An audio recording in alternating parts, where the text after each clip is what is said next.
Ember's Oath. Chapter 15, Part 5, Roxie. He frowned. That must have felt like forever. It did. I remember sitting beside him, holding his hand, feeling completely helpless. I smiled faintly. Then the paramedics arrived. They were calm, confident. They knew exactly what to do.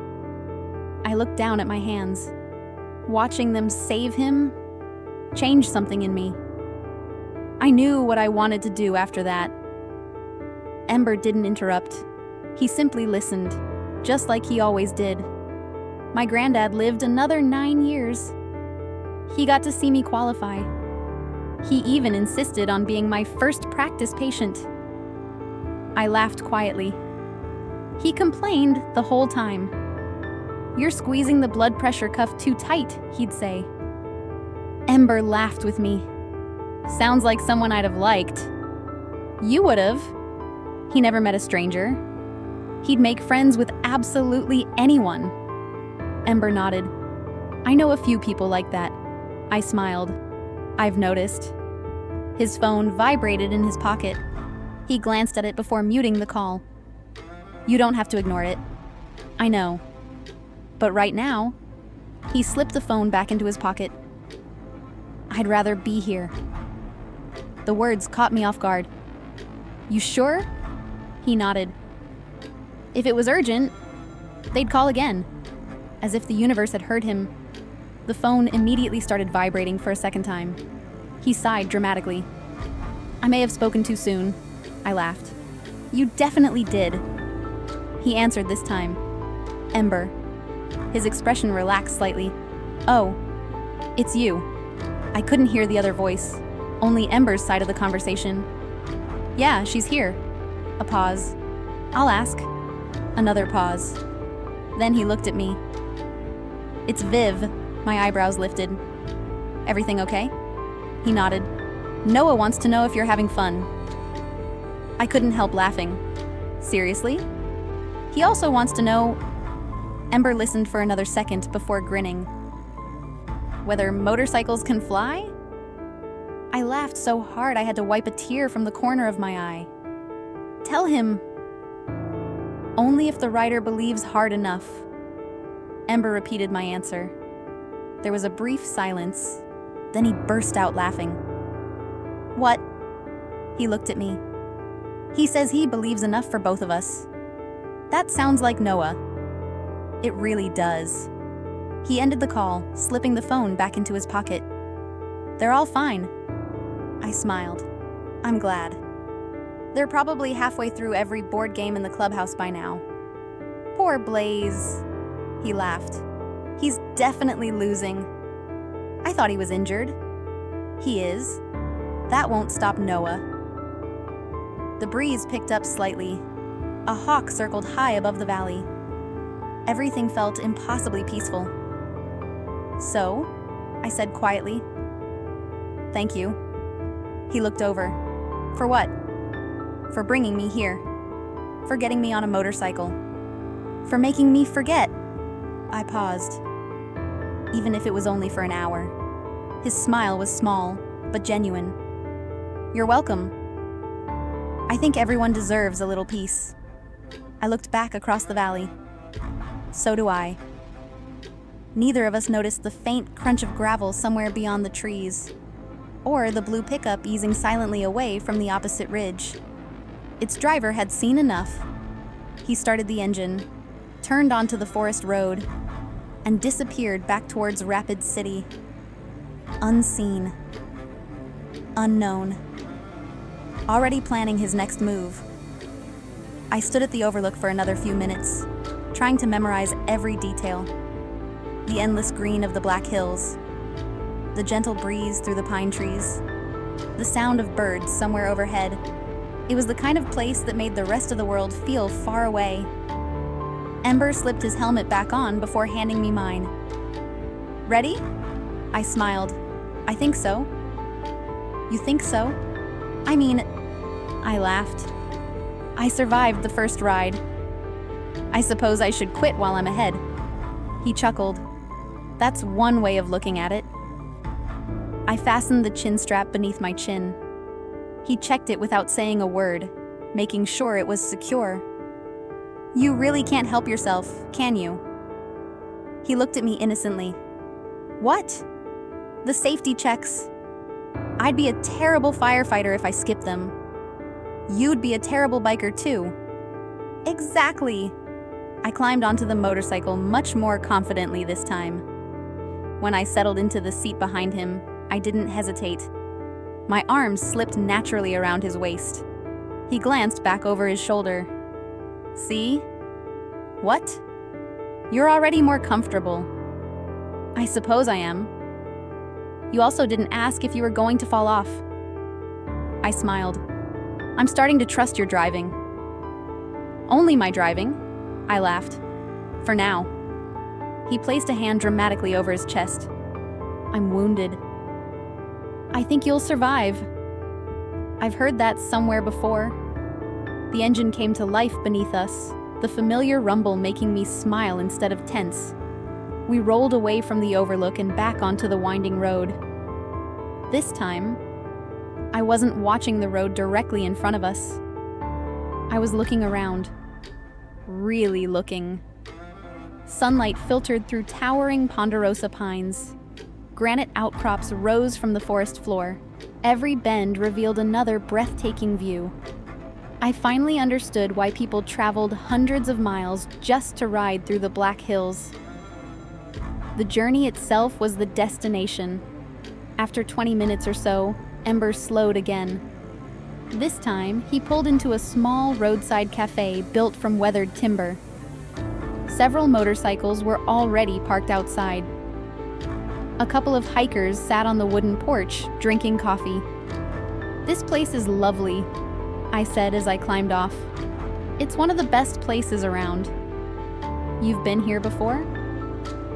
More times than I can count. He removed his helmet, running a hand through his dark hair. The owner keeps threatening to charge me rent. I laughed. Should I be worried? Nah. He likes giving me a hard time. The bell above the cafe door jingled as we stepped inside. The smell hit me immediately. Fresh coffee, cinnamon, warm bread. Behind the counter stood an elderly man with silver hair and a neatly trimmed beard. The moment he looked up, his face broke into a grin. Well, I'll be damned. He pointed towards Ember. I was beginning to think you'd forgotten where I was. Ember laughed. Morning, Frank. So, Frank folded his arms with an exaggerated smile. Are you finally going to introduce me to this young lady? I felt my cheeks warm. Ember looked at me before smiling. Frank, this is Roxie. Roxie, this is Frank. Frank extended a warm hand. It's a pleasure to meet you. You too. He leaned across the counter slightly. I've known this troublemaker since he was about Blaze's age. I raised an eyebrow. Oh? Ember sighed. Don't encourage him. Frank ignored him completely. When he was 16, he parked his dirt bike right outside my front door. I looked at Ember. Why? So he didn't have to walk 10 extra feet. I was efficient. You were lazy, Frank corrected. I prefer efficient. Frank laughed heartily. I can already tell she's going to keep you humble. I've been trying. I looked at Ember. I've only known you a little while. You're a quick learner. We ordered 2 coffees and a pair of homemade slices of apple pie before taking a table by the window. Outside, the motorcycles gleamed in the afternoon sun. Inside, everything felt warm and welcoming. I wrapped both hands around my coffee mug. So, I looked across the table at him. Was this part of the surprise, too? He nodded. I wanted you to see some of the places that matter to me. I looked around the cafe. The walls were covered with old photographs, motorcycle rallies, family picnics, snow-covered forests, local firefighters. You've got a lot of history here. So does this town. He smiled softly. I've spent my whole life here. I looked out of the window. I've only been here a short time. It already feels different. In a good way? The best way. His hazel eyes met mine. I'm glad. Outside, unnoticed by either of us, a dark blue pickup rolled slowly past the cafe. It didn't stop. It didn't slow enough to attract attention, but the driver looked through the cafe window. His gaze lingered on Ember, then on me. A photograph was quietly taken through the passenger window. A second later, the pickup continued down the road until it disappeared around the next bend. Inside the cafe, neither of us had any idea we were no longer being watched from a distance. Someone had just made sure they could recognize us anywhere. The moment the blue pickup disappeared from view, I turned my attention back to Ember. He was still smiling. I couldn't help smiling too. So, I lifted my coffee. How many times have you brought people here? He looked amused. People. Don't make me ask twice. He leaned back in his chair. Not many. How many is not many? 2. I raised an eyebrow. 2? Blaze and my dad. I laughed. That's not what I meant. I know. His grin widened. And no. No what? No girlfriends. My eyebrows lifted. I didn't ask. You were thinking it. I absolutely was not. You were. I took another sip of coffee to hide my smile. You're annoying. I've been told. The teasing was easy, natural. But underneath it was something neither of us seemed willing to name. Something growing between us. Something I wasn't sure I was ready for. I looked out the window again. The road was quiet. Too quiet. For some reason, I couldn't shake the feeling that I'd seen that blue pickup before. I frowned. What? Ember noticed immediately. Nothing. You just went quiet. I thought I recognized that truck. His expression changed. What truck? The blue one. He glanced towards the window. It's gone. I know. I shook my head. It doesn't matter. Ember didn't look convinced. Roxie, I've seen a lot of blue trucks since I moved here. True. He studied me for another moment, then nodded. Probably nothing. Probably. The word stayed with me. We finished our coffee and headed back outside. Ember handed me my helmet. You ready? I nodded. Definitely. This time, climbing onto the motorcycle felt completely different. There was no hesitation, no nervous laughter, no wondering where to put my feet. I simply settled behind him and wrapped my arms around his waist. He glanced back. Comfortable? Very. Good. The engine rumbled beneath us. We pulled away from the cafe and headed back towards Rapid City. I rested my cheek lightly against his shoulder. The wind rushed around us. For a while, everything was perfect. Then I noticed something. A vehicle behind us. Far enough back that I couldn't make out the driver. A blue pickup. My stomach tightened. I looked again. It was still there. I couldn't tell if it was the same one. There were dozens of blue pickups in South Dakota. It could have been anyone. Anything. I didn't want to ruin the ride. So I said nothing. But Ember suddenly slowed. I felt his body tense. He looked into the side mirror. Then again. The pickup slowed too. My arms tightened around him. You see it? His voice was calm. Yeah. Do you know it? No. He accelerated slightly. The pickup did the same. My heart began beating faster. Ember didn't panic. He never seemed to panic. Instead, he took the next turn. Then another. The pickup followed. This time, there was no mistaking it. Someone was following us. Ember's voice came through the helmet intercom. Stay calm. I'm trying. I'm going to take us somewhere busy. Okay.